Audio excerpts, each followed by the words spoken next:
साधकों, क्या आपने कभी यह सवाल अपने आप से पूछा है कि कुछ लोग जन्म से ही संघर्षों से क्यों घिरे होते हैं? कोई बच्चा कुपोषण के बीच जन्म लेता है, कोई अनाथालय में पलता है, कोई शारीरिक अक्षमता के साथ इस दुनिया में आता है, तो कोई ऐसा परिवार पाता है जहां उसे प्यार तक नसीब नहीं होता। वहीं दूसरी ओर कुछ लोग ऐसे होते हैं जिनका जीवन शुरू से ही आसान और सुखमय होता है। अच्छा घर, प्यार करने वाला परिवार, हर सुख सुविधा। क्या यह सब महज भाग्य का खेल है या फिर इसके पीछे कोई गहरा रहस्य छुपा है जो हमारी आंखों से ओझल है, लेकिन हमारी आत्मा उसे भली भांति जानती है? हमारी भारतीय आध्यात्मिक परंपराओं में कहा गया है कि यह जीवन कोई संयोग नहीं है, बल्कि एक चेतन और सुनियोजित चुनाव है। जैसे एक लेखक अपनी कहानी की स्क्रिप्ट लिखता है, वैसे ही आत्मा अपने अगले जन्म की कहानी स्वयं रचती है। लेकिन सवाल यही है, क्यों कोई आत्मा एक ऐसा जीवन चुनती है जिसमें दुख, संघर्ष, अपमान या असफलता हो? क्या दुख में आत्मा को कोई आनंद मिलता है, या फिर वह ऐसे अनुभवों के जरिए कुछ ऐसा सीखना चाहती है जो सुख के रास्ते पर कभी नहीं सीखा जा सकता? आज की इस वीडियो में हम इसी गहरे सवाल का जवाब तलाशेंगे। कुछ आत्माएं दुख भरा जीवन क्यों चुनती हैं? हम उन रहस्यों को खोलेंगे जो जन्म से पहले की उस दुनिया में लिखे जाते हैं जहां समय ठहर जाता है और आत्मा अपनी यात्रा का नक्शा तैयार करती है। यह कोई काल्पनिक कहानी नहीं है। वेद, उपनिषद, गरुड़ पुराण, तिब्बती बौद्ध ग्रंथ और सूफी परंपराओं में इस गूढ़ विषय का उल्लेख मिलता है। ये बताते हैं कि मृत्यु के बाद आत्मा एक ऐसी अवस्था में जाती है जहां वह अपने पिछले कर्मों की समीक्षा करती है और अगले जन्म का रास्ता स्वयं चुनती है। तो आइए इस वीडियो में हम इस रहस्यमयी यात्रा को समझें। यह वीडियो सिर्फ ज्ञान की बात नहीं करेगी, बल्कि आपकी आत्मा को गहराई तक छुएगी। अगर आप अंत तक हमारे साथ बने रहते हैं तो आप अपने जीवन को एक नई दृष्टिकोण से देखना शुरू करेंगे। और अगर यह वीडियो आपके दिल को छू जाए तो कमेंट में लिखें, मैंने अपनी आत्मा का रास्ता चुना है। साथ ही इस चैनल को सब्सक्राइब करें और इस वीडियो को उन लोगों के साथ शेयर करें जो जीवन के संघर्षों से जूझ रहे हैं। यह उनके लिए एक नई प्रेरणा बन सकता है। तो चलिए शुरू करते हैं आत्मा की अनंत यात्रा। हमारी भारतीय सनातन परंपरा कहती है कि आत्मा अजर, अमर और अनंत है। यह शरीर, यह नाम, यह पहचान, ये सब आत्मा के अस्थायी पड़ाव हैं। आत्मा की यात्रा न इस जन्म से शुरू होती है, ना ही यहाँ खत्म होती है।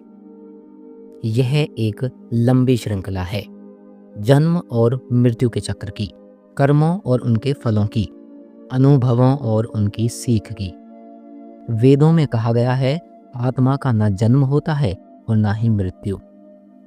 वह केवल यात्रा करती है, एक शरीर से दूसरे शरीर में, एक अनुभव से दूसरे अनुभव में। लेकिन इस यात्रा का मकसद क्या है? आत्मा बार बार जन्म क्यों लेती है? इसका जवाब छिपा है हमारे कर्मों और उन पाठों में जिन्हें आत्मा सीखना चाहती है।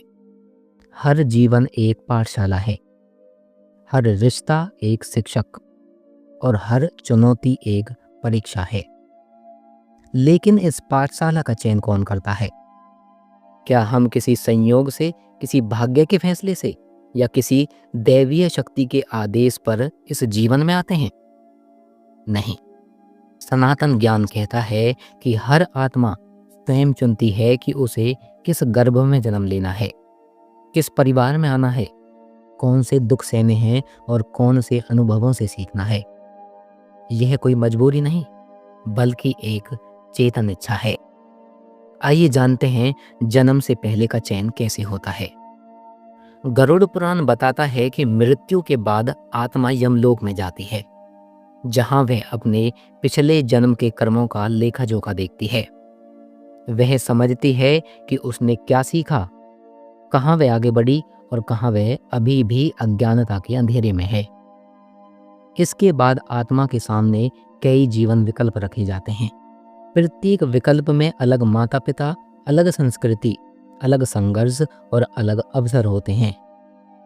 आत्मा वह जीवन चुनती है जो उसके आध्यात्मिक विकास के लिए सबसे उपयुक्त हो।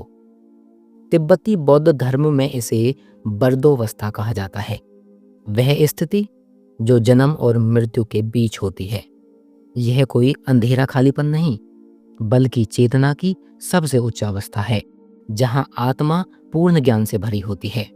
वह जानती है कि वह कौन है और उसे कहाँ जाना है।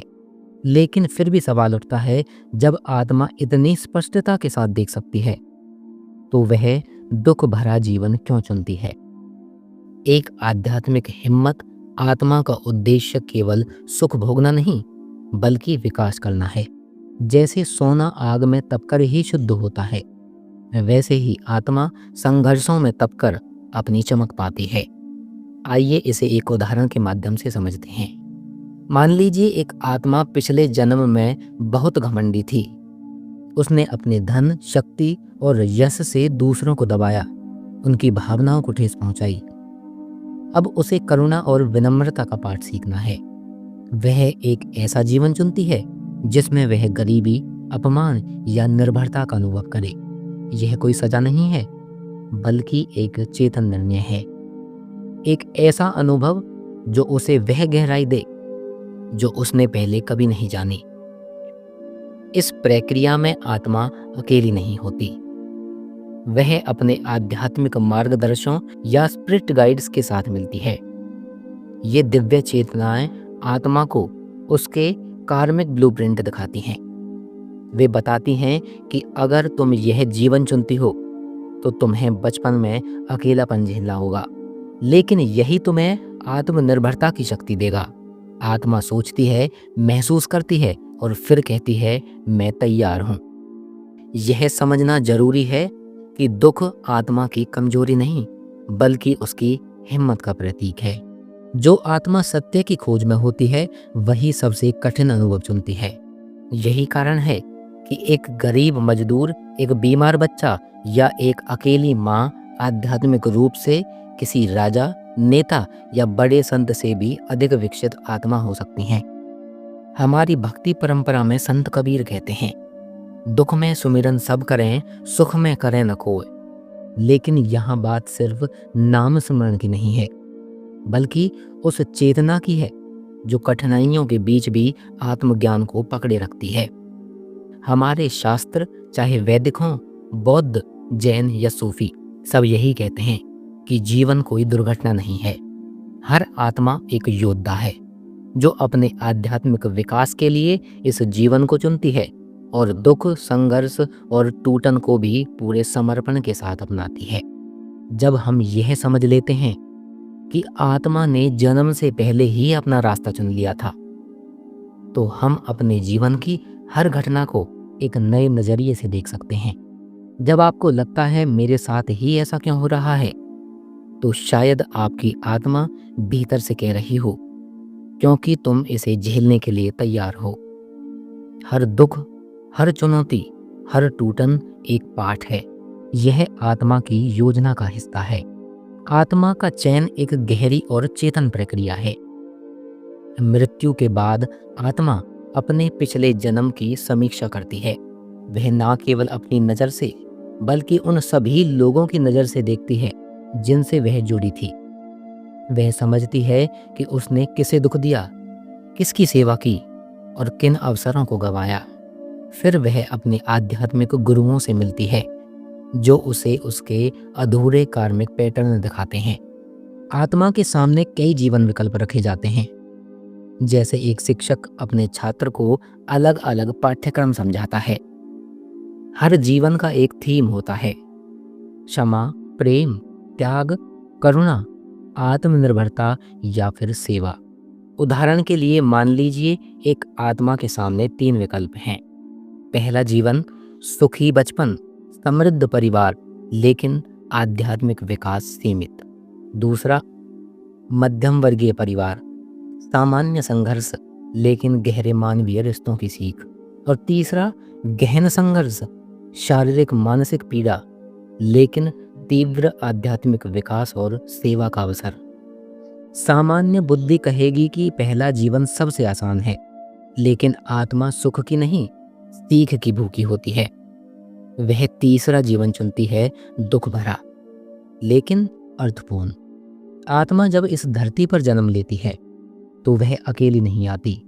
उसके साथ आते हैं संकेत, सपने और आंतरिक आवाजें जो उसे समय समय पर उसकी असली पहचान की याद दिलाती हैं। उदाहरण के लिए एक बच्चा जो बचपन से मानसिक बीमारी से जूझ रहा है, वह दूसरों के दर्द को गहराई से महसूस करता है। वह समझ नहीं पाता कि वह दुनिया में अलग क्यों है, लेकिन उसकी आत्मा एक विशेष संवेदना लेकर आई है, दूसरों को दर्द से उबारने का माध्यम बनने के लिए। या फिर एक महिला जो बार बार असफल रिश्तों में टूटती है, वह खुद को कमजोर समझती है, लेकिन आत्मा की नजर से देखें तो शायद वह प्रेम की गहराई और क्षमा की शक्ति को अनुभव करने आई है। दुख हमेशा बाहर से बुरा लगता है, लेकिन भीतर से यह आत्मा की तपस्या और परीक्षा का अवसर होता है। सत्य की खोज फूलों के बिस्तर पर नहीं, कांटों के रास्ते पर होती है। एक और गहरी बात समझिए, कई बार हम सोचते हैं उसने मेरे साथ ऐसा क्यों किया, मैंने उसका क्या बिगाड़ा। लेकिन क्या आपने कभी सोचा कि शायद वह आत्मा भी आपके साथ एक आत्मिक अनुबंध लेकर आई थी।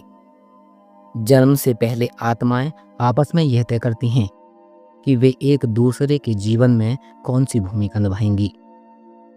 कोई आपको धोखा देगा ताकि आप आत्मनिर्भर बने, कोई आपको ठुकराएगा ताकि आप अपने आत्मसम्मान को फिर से पाएं, कोई आपको छोड़ देगा ताकि आप अकेले रहकर भीतर की ओर देख सकें। यह सुनने में कठिन लगता है, लेकिन यह दृष्टिकोण क्षमा को जन्म देता है। और क्षमा वह पुल है जो आत्मा को स्वतंत्रता की ओर ले जाता है। हर आत्मा इस धरती पर एक विशेष पाठ सीखने आई है और उसने यह पाठ स्वयं चुना है। साधकों, जब जीवन कठिन हो, जब हालात आपको झुका दें, जब अपनों से चोट लगे, तब एक बार रुककर अपनी आत्मा से पूछिए, क्या यही वह अनुभव था जिसे मैंने चुना था? और आपको जवाब मिलेगा, हाँ, और मैं इसे पार कर सकता हूँ। आत्मा कभी अपने चुनाव पर पछताती नहीं। उसके लिए दुख एक कार्यशाला है, एक साधना है। उसके लिए जीवन कोई भूल नहीं, बल्कि एक यात्रा है, आत्मा से परमात्मा तक की। श्रीमद् भगवद गीता में भगवान श्री कृष्ण कहते हैं, हे अर्जुन, अपने कर्मों को पहचान और बिना फल की चिंता किए अपने धर्म को निभा। यही संदेश आत्मा हर जन्म से पहले खुद से कहती है। तो अगर आप आज किसी संघर्ष से गुजर रहे हैं तो खुद को कोसें नहीं, गर्व करें कि आपने वह रास्ता चुना है जिसे बहुत कम आत्माएं चुनने की हिम्मत करती हैं। कठिन रास्ते पर वही चलता है जो भीतर से मजबूत होता है। यह ज्ञान हमें जीवन को एक नए दृष्टिकोण से देखने की शक्ति देता है। अब दुख कोई सजा नहीं, बल्कि आत्मा का चुनाव लगता है।